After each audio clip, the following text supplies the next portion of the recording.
ఈ రోజు మండే పోర్ట్ఫోలియోలో one of my favourite client ఈయన కూడా చాలా ఓల్డ్ క్లయింట్ అనమాట. అప్పుడెప్పుడో మాట్లాడాను, దాని తర్వాత నేను మాట్లాడడం కుదరలేదు. మన టీం మాత్రం రెగ్యులర్ టచ్లో ఉన్నారు. ఈయన 2018లో ఒక 30,000 ఎస్ఐపి స్టార్ట్ చేశారు. దాని తర్వాత ఇప్పుడు ప్రజెంట్ చూసుకుంటే 40,000 ఎస్ఐపి అనేది ఉంది. బట్ ఈయన ఏంటంటే ప్యారల్గా వాళ్ళ వైఫ్ అకౌంట్ పేరు మీద కూడా కొంత ఇన్వెస్ట్మెంట్ అనేది చేస్తున్నారు.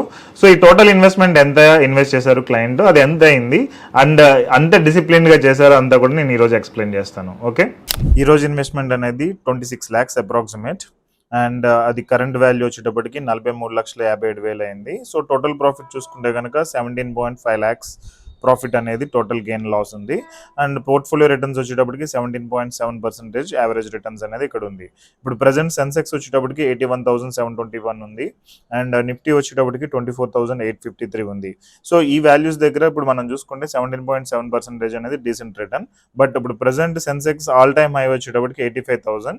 సో ఇది ఇంకా పెరగాలి, పెరిగితే కనుక ఈ రిటర్న్ ఇంకా పెరుగుతుంది. Okay, so as of now ఇక్కడ చూసుకుంటే కనుక 17,58,000 రూపాయల ప్రాఫిట్ అనేది ఉంది. ఇక్కడ ఈ క్లయింట్ నేను చెప్పినట్టు 2019 నుంచి ఇన్వెస్ట్ చేస్తున్నారు. సో అప్పుడు 15,000 లంసమ్ ఇన్వెస్ట్మెంట్ చేశారు, దాని తర్వాత 12,000 లంసమ్ ఇన్వెస్ట్మెంట్ చేశారు. Aditya Birla sun life ELSS fund, ఇది ట్యాక్స్ సేవింగ్ రిలేటెడ్. అప్పుడు ఆయన ఇనిషియల్గా స్టార్ట్ చేశారు. బట్ ఇమాజిన్ ఒక 17 లక్షల రూపాయలు మీ దగ్గర ఉంటే కనుక what you can do, what are all the things you can buy. Imagine 17 లక్షల రూపాయలు అండ్ మీ క్యాపిటల్ 25 లక్షలు, 26 లక్షల రూపాయలని మీరు టచ్ చేయట్లేదు. టచ్ చేయకుండా జస్ట్ మీకు వచ్చిన అడిషనల్ అమౌంట్తో కూడా మీరు ఈవెన్ కార్ కావాలంటే కార్ కొనుక్కోవచ్చు, లేదంటే బైక్ కావాలంటే బైక్ కొనుక్కోవచ్చు. You can do multiple things. But ఇదంతా కూడా పేషెన్స్ తోటి లాంగ్ టర్మ్లో ఇన్వెస్ట్ చేస్తే జరుగుతుంది. ఇక్కడ మీరు క్లయింట్ చూడొచ్చు 2019 నుంచి 19 to 20, 20 to 21, 22 to 23, 24, 25. So approximate 6 years నుంచి client keep on investing even small అమౌంట్స్తో కూడా. అప్పుడు చూసుకోవచ్చు ఇక్కడ మీరు జస్ట్ 3,000 రూపాయలతో క్లయింట్ అనేది ఇక్కడ ఇన్వెస్ట్మెంట్ స్టార్ట్ అయింది, రైట్. సో ఇక్కడ టోటల్ చూసుకుంటే 66,000 అనేది టోటల్ 1,28,000 అయింది. సో 62,000 ప్రాఫిట్ వచ్చింది ఈ ఫండ్ నుంచి. సో 12.52% రిటర్న్ ఉంది ఇక్కడ. యాక్సిస్ ఫ్లెక్సీ క్యాప్ ఫండ్ అనేది ఇంకొకటి రికమెండ్ చేయడం జరిగింది అప్పుడు. సో 5,000 ఎస్ఐపి అనేది మీరు ఇక్కడ చూడొచ్చు. అప్పటి నుంచి కంటిన్యూస్గా ఇన్వెస్ట్ చేసుకుంటూ వస్తున్నారు డిసిప్లైన్డ్గా. 3,20,000 రూపాయలు క్లయింట్ ఇన్వెస్ట్ చేస్తే అది 5,02,000 అయింది. ఇక్కడే 1,82,000 రూపాయలు ప్రాఫిట్ వచ్చింది. ఇది 14.39% అనేది ఇక్కడ ఉంది, right. So next mid cap opportunities fund. So small cap and mid cap present ఇప్పుడు డౌన్లో ఉంది కాబట్టి రిటర్న్స్ ఇక్కడ యావరేజ్గా చూపిస్తుంది. 15% అంటే good return, but still average అని అనుకోవచ్చు. సో ఇక్కడ మిడ్ క్యాప్ ఆపర్చునిటీస్ ఫండ్ ఇక్కడ చూడొచ్చు.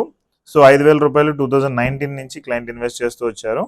సో 5,000 ఈవెన్ ఇప్పటి వరకు కూడా చూడండి. ఈ డిసిప్లిన్ అనేది, if you disciplinely doing investments you can create wonders. So ఒక 10 years తర్వాత ఈయన పోర్ట్ఫోలియో చూసుకుంటే then power of compounding work out అవుతుంది. సో జనరల్గా పవర్ ఆఫ్ కాంపౌండింగ్ మీరు చూడాలంటే 7 years ప్లస్ మీరు వెయిట్ చేయాలి. ఓకే, ఇది ఇంకా 6 years పోర్ట్ఫోలియో మాత్రమే. 7 to 10 years, 10 years దాటిన తర్వాత యాక్చువల్ పవర్ ఆఫ్ కాంపౌండింగ్ మీరు చూస్తారు. సో ఇక్కడ 3,50,000 అనేది 7,61,000 అయింది. 4 లక్షల రూపాయలు ప్రాఫిట్ వచ్చింది. చూడండి, ఈ fund 26% return, right. So like that మనం మల్టిపుల్ వాటిల్లో ఇన్వెస్ట్ చేసినట్లయితే కనుక యావరేజ్గా మనకి బెటర్ రిటర్న్ రావడానికి స్కోప్ ఉంటుంది. ఇక్కడ చూడొచ్చు 17.7% average. Next ICICI Prudential Bharat consumption fund, ఇది 2,000 రూపాయలు ఎస్ఐపి. ఇది 2024లో స్టార్ట్ చేశారు రీసెంట్గా. సో 34,000 35,000 అయింది. పెద్దగా రిటర్న్ ఏమీ లేదు ఇది.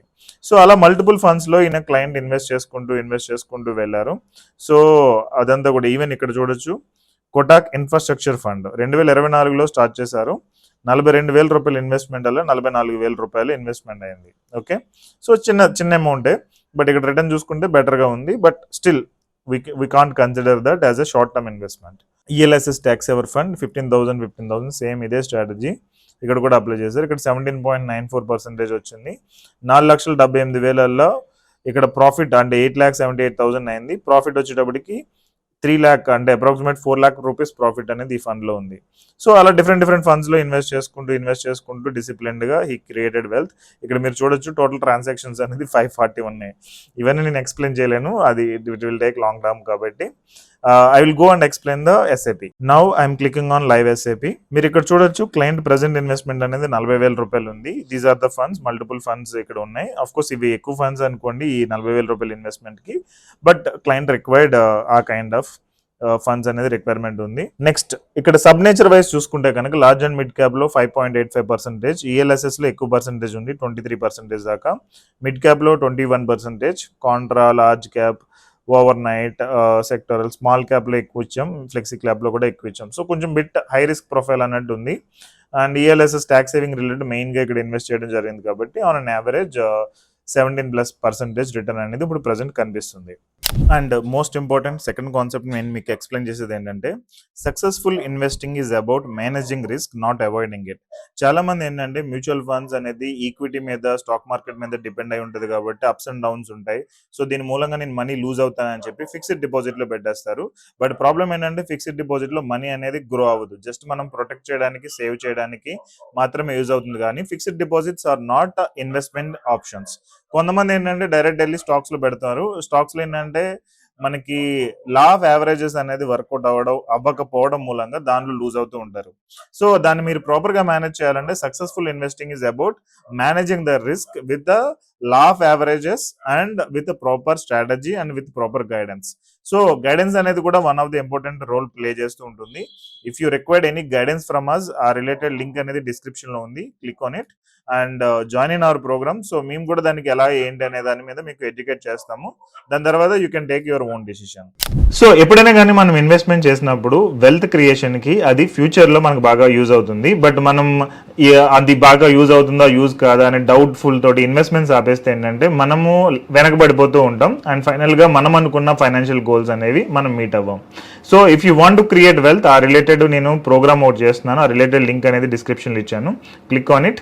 And if you are interested, be part of our program so that you also can be in this clients list. Every Monday నేను ఒక క్లయింట్ ఎక్స్ప్లెయిన్ చేస్తున్నా కదా, same way you also be in this list. At least maybe 3 yearsకో, 2 yearsకో, 5 yearsకో some టైంలో మీరు ఇక్కడ ఉంటారు. Okay, so start working on your investment so that it will be helpful for your wealth creation.